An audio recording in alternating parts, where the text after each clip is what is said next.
Bună ziua, scumpul elev! Astăzi, la lecție de limbă și literatura română, îți doresc să fii creativ și harnic, dornic de a afla informații curioase despre un scriitor român. Dar înainte vom repeta ce am studiat la lecția trecută. Cu ajutorul silabelor formează un cuvânt. Corect este cuvântul felicitarea. La lecția precedentă ai învățat părțile componente ale unei felicitări. Este momentul să le recapitulăm. Avem în față o felicitare. Hai să o analizăm. Dragi bunici, fie ca bucurie învierii Domnului să vă aducă în suflet liniște și pace, belșug și lumină, Paște fericit, cu toată dragostea, nepoțica Viorica. Ce reprezintă cuvintele dragi bunici? Corect, este formula de adresare. Ce urmează după ce am numit destinatarul? Textul, în care se include ocazia și urarea.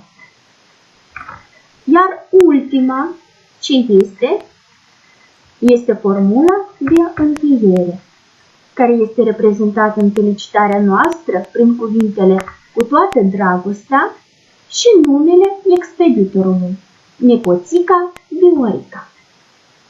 Dacă le știi pe toate, atunci continuăm. Astăzi la lecție vom face cunoștință cu textul La școală cu frunze de nuc, de Titus Știrbu. Despre poetul Titus Știrbu se spune poetul cu sufletul mereu tânăr. Cum crezi? De ce? Da, într-adevăr, el înțelege perfect ce dorește un copil și de aceea scrie cărți pentru el. Din aceste cărți fac parte așa volume de poezii și povestiri precum Ce înseamnă a fi om bun, Un băiat cu 2 fețe și 100 de povețe, Pomul cu litere, Ce unel și multe alte. Vreau să vă informez că poetul Titus Știrbu s-a născut la 3 iulie în anul 1940 în satul Cenușa, Florești. El a lucrat ca redactor al emisiunilor pentru copii și tineret la televiziunea națională timp de 10 ani. Actualmente activează în cadrul Uniunii Scriitorilor din Moldova. Iar prima sa carte, care se numește Satelitul, evident era pentru cei micuți, a apărut în anul 1973. O altă carte reprezentativă în creația scriitorului este Vreau să fiu pasăre. Este un ciclu de povestiri inspirate din copilăria lui Mihai Eminescu.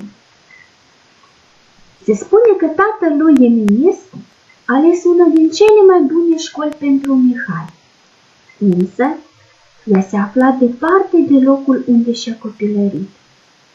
Vă puteți închipui ce a fost în sufletul copilului când a aflat că trebuie să plece de acasă, despărțit de frați, surori, de natură atât de dragă lui. Deci, să vedem cum a ajuns micul Mihai, pe atunci încă Himinovici, la școală din Cernăuț. Deschidem manualul la pagina 128 și împreună citim textul La școală cu frunze de nuc, de Titus Știrbu.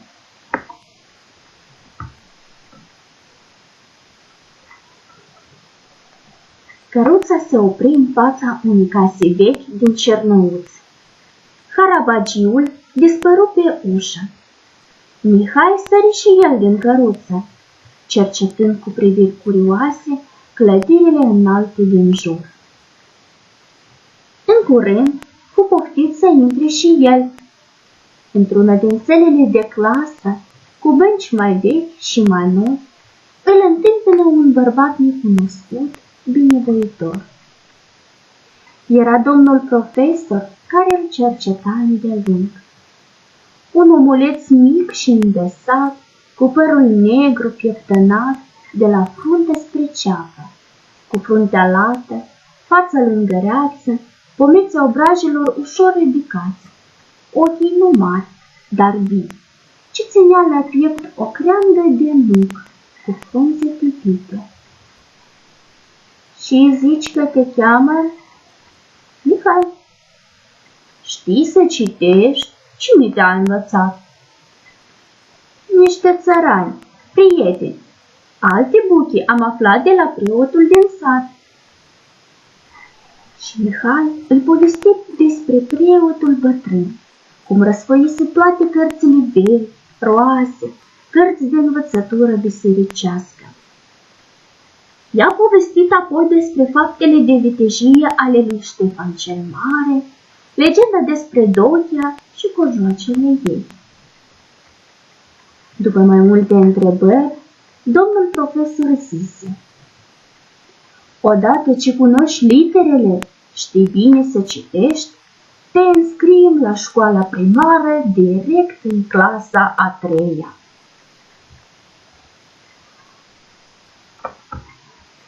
În anul următor, viitorul poet Mihai Eminescu se afla printre cei mai buni elevi la învățătură. Avea un singur bine la latină și termina cursul primar, ieșind al 5-lea între cei 82 de copii înscriși în clasa a 4-a. Ce nou ați aflat din textul dat? Vin în ajutorul vostru pentru a da explicații unor cuvinte. Cuvântul harabagiu reprezintă persoana care transportă pe căruța, fie oamenii, fie marfa. Pentru cuvântul poftit, putem să utilizăm cuvântul invitat. La chivite se mai spune tăiate. În text întâlnim îmbinarea de cuvinte frunze chivite. Și buci, ceea ce înseamnă litere. Acum introduc cuvântul buci în propoziție. Urmează rubrica Știai că? Orașul Cernăuți se află în Ucraina, iar pe vremurile lui Eminescu făcea parte din Imperiul Austriac. Gheorghe Ieminovici, tatăl lui Eminescu, avea planuri mărețe pentru copiii săi. De aceea și-a dat pe fiul său la Cernăuți să facă cartea nemțească, cea mai bună carte de pe atunci. Răspunde la următoarele întrebări. Unde are loc acțiunea din text? Cum arată micul Eminescu? Folosește manualul pentru a răspunde la întrebarea aceasta. În ce clasă a fost înscris Mihai? Cu ce mijloc de transport a venit Eminescu la Cernăuți? Acum alcătuiește și tu două întrebări care se vor începe cu cuvintele ce și cine. Notează-le în caiet. 2 minute este timpul pentru realizarea sarcinii. Mai am o întrebare. De ce Mihai și-a luat de acasă o creangă de nuc? Ce crezi?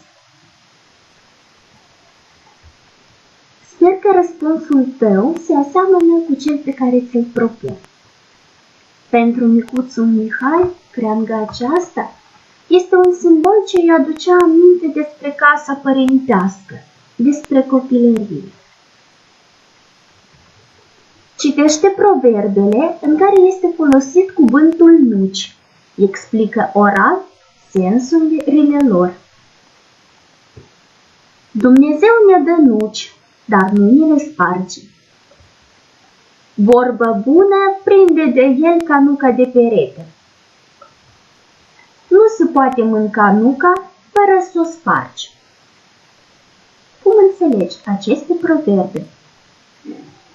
În ce situații putem utiliza primul și al treilea fragment? Proverb.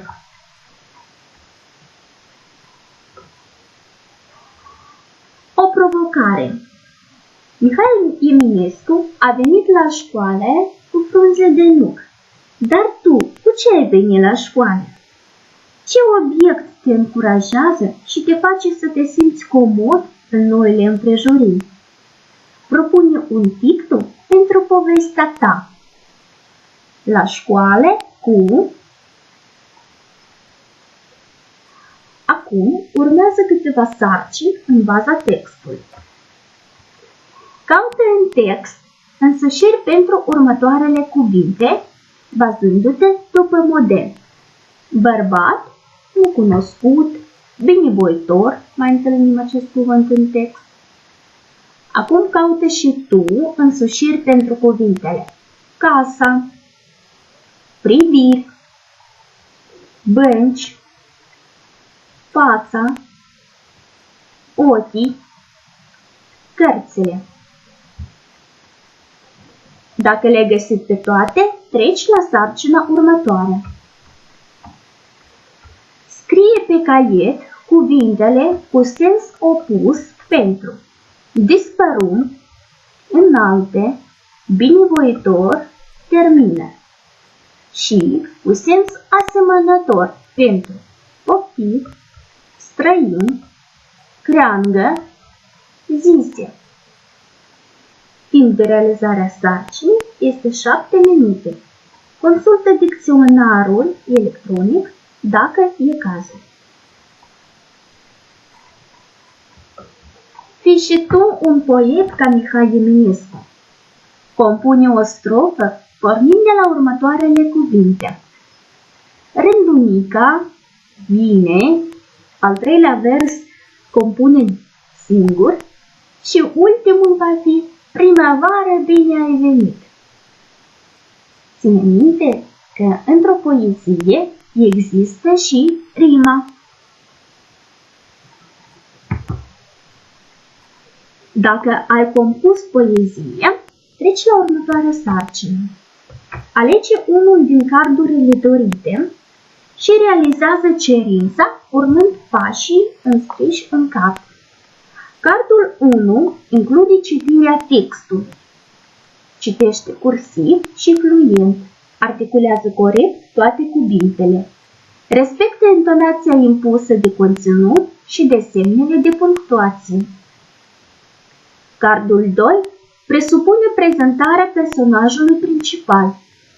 Identifică care este el, descrie cum arată, explică faptele personajului și opinia proprie față de el.